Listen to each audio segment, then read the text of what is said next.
Hello, my name is Kristen and I'm with the Queen Anne's County Library, and today I'm bringing you some fabric flower pomanders. So let's look inside of our bags and see what we have for our supplies.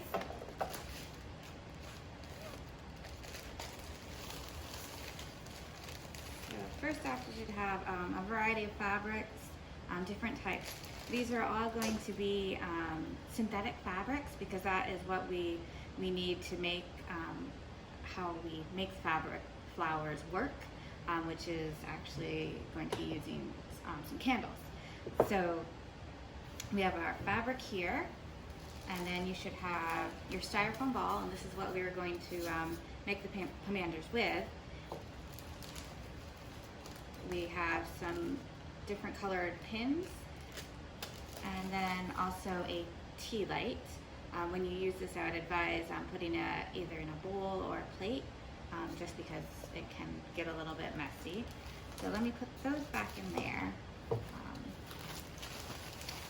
right now. And then at home, you're going to need some matches to make your candle work, and then a good pair of scissors that can cut fabric. So right now, I don't have a complete example of what one looks like, but this is my start of one, and you can see I use different color fabrics because I was just kind of playing around with some of the fabrics that we had to see how they would make the flowers, petals. And I first did this about, I know, it was 7 years ago, when I made, this is my wedding bouquet. So as you can see, I used the same idea with the fabric flowers.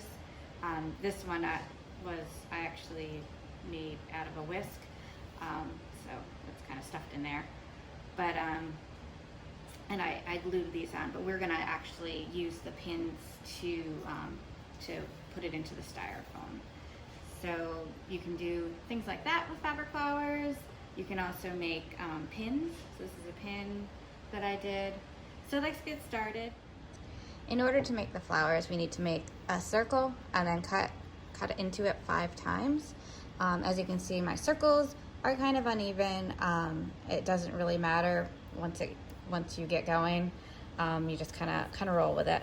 So you're just going to want to take a variety of fabrics and then cut circles out like this.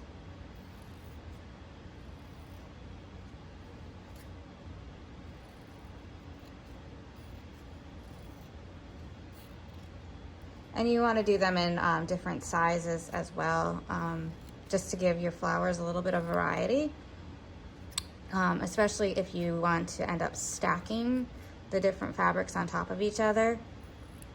So you can see with this example, I kind of went from a larger into a smaller. And of course, it doesn't always work that way because the blue one is a little bit smaller inside there. So it just kind of depends how things turn out. So I'm just going to keep working on my circles until I have a pile of them ready to go for using our candle. As you can see, I've assembled together a collection of some of the fabric cut out with the 5 cuts into each circle. And there are different types. And different types will burn at different speeds.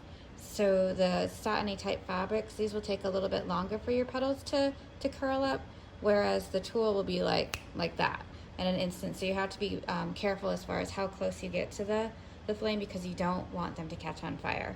So you do have to be a little aware of that when you start off, and just kind of get a feel of your fabrics before getting too close. So let me just show you. Let me just move some of these aside so you can see the flame. So let me move the candle in here. So I'm just going to start with one of my thicker satiny fabrics. And so basically I just kind of hold it near the flame, and I usually kind of curl it up a little bit to try to direct how it curls, but it doesn't always work like that. So you can see you just want to do it lightly. You obviously don't want to catch it on fire. But because the fabric is synthetic, it wants to melt when it gets near the heat. So it just curls up nicely to make little petals.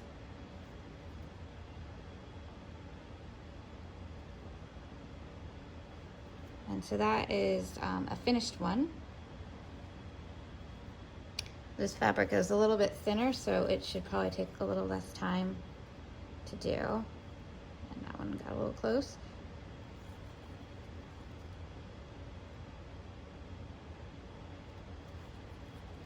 And the nice thing about this is, just like flowers in real life, everyone is going to be unique and different.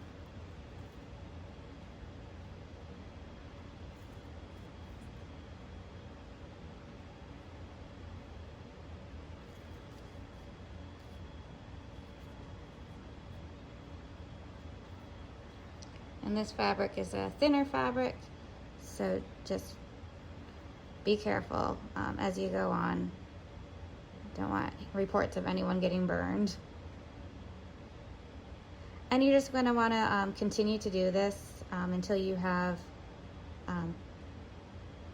done all the petals for the pieces that you've cut out. And you may want to do them in large groups. It kind of depends on what you prefer to do as far as cut them and then do them in the flame right away, or make a pile. It's just whatever you feel is the most efficient way. And as you can see, there's the tool, and it really, that one, sorry, showing you over the flame, so it curled up even more. But yeah, it goes pretty quickly, so you do have to be careful and actually pay attention. Not talk for a video.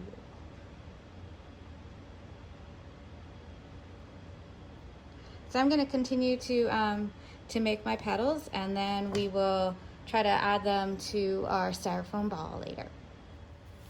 So as you can see, I've been kind of playing around with mine, adding some things to it. So basically, my flowers, these ones are mostly 3 layers thick of the different fabrics. I know for my wedding bouquet, I think I did about 5 layers. So it just kind of depends on your preference of how full you want it to look, also how much fabric you have and how much time you want to spend on this project. So the idea is basically just to see what you have here and then come up with something that looks cohesive. So you may want to do something like that, making sure all the petals are out. And then just find kind of where you think it might look good on your styrofoam ball. And then basically pick a pin and let me get a blue one maybe, and stick it in.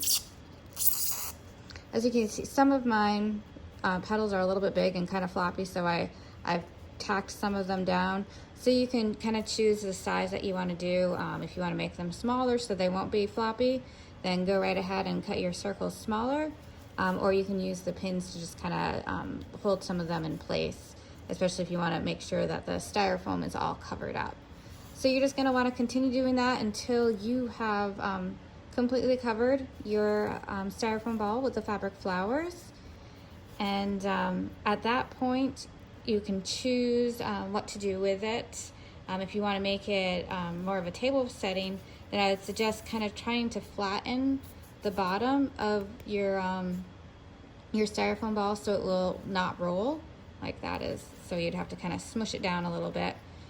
Or you can also attach a ribbon to it so it could hang.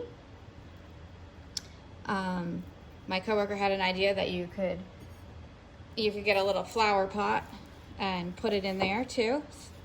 So it's kind of your personal preference of how you want to display this.